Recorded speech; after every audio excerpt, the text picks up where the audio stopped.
Escuchaba a unos congresistas que postulan que el modelo económico en el Perú debe ser cambiado, que lo que debe buscarse, decían ellos, es no tener un crecimiento ilimitado. Entendiendo bien esta frase, podría referirse a no tener un crecimiento a costa de un deterioro del medio ambiente o alguna explotación irracional de los recursos naturales. Y bueno, podríamos discutir ese tema y podríamos establecer un acuerdo que el crecimiento tiene que ser un crecimiento sostenido, sostenible, no contaminante, pero el crecimiento tiene que existir.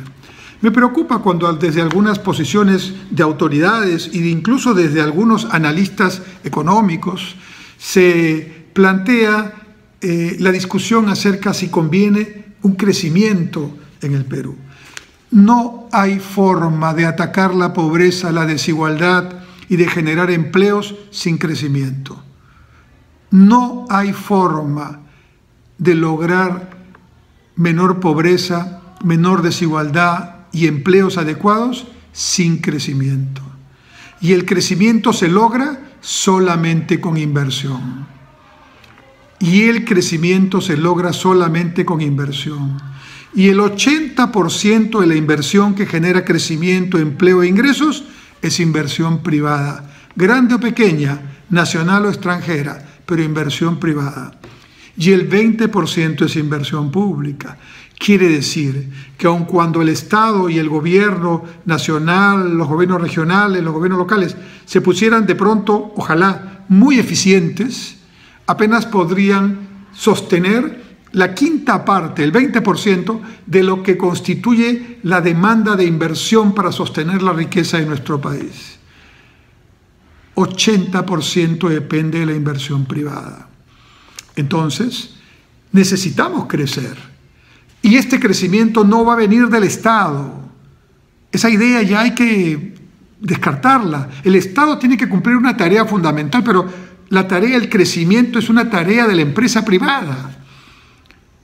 El crecimiento puede ser ayudado en parte por grandes obras de infraestructura pública, pero la tarea principal del Estado es garantizar que no hayan pobres, que disminuya la desigualdad, que todo peruano tenga derecho a una educación realmente de calidad y pertinente que le permita trabajar con valores, que tenga un sistema de salud pública que no nos coja tan débiles como esta pandemia nos cogió, que haya una infraestructura que interactúe a todo el país y lo conecte para que realmente todos los peruanos estemos incluidos en el territorio nacional, que nos dé seguridad interna, seguridad externa y que combata algunos aspectos de abuso de monopolios, oligopolios, prácticas dominantes del mercado o imperfecciones como el deterioro del medio ambiente y otros aspectos que el mercado por sí solo no resuelve.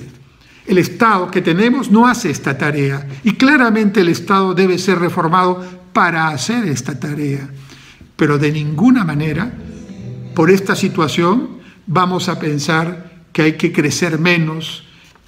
En realidad, el crecimiento es una situación que no debe entrar en discusión política. ¿Y saben cuánto debemos crecer por lo menos al año? Deberíamos crecer mínimamente 5% y lo ideal 7% al año, como hemos crecido en décadas pasadas, en algunos años. Y antes de la pandemia estábamos creciendo varios años al 3%, quiere decir que ya estábamos por debajo del nivel de crecimiento que debemos tener para generar empleo, para los que ya están en edad de trabajar y para los miles que cumplen 15, 16 años y que entran a la fuerza laboral cada año, que también necesitan trabajar. Entonces, por supuesto que tenemos que atender las necesidades de la población con el Estado, pero la tarea de la generación del empleo, de la generación de ingresos sostenibles, la tarea del crecimiento, que es el que permite combatir la pobreza y la desigualdad, fundamentalmente es una tarea privada. Y hay que darle a ese sector privado nacional y extranjero las condiciones para que pueda invertir, porque tienen otras alternativas de inversión en otras partes del mundo.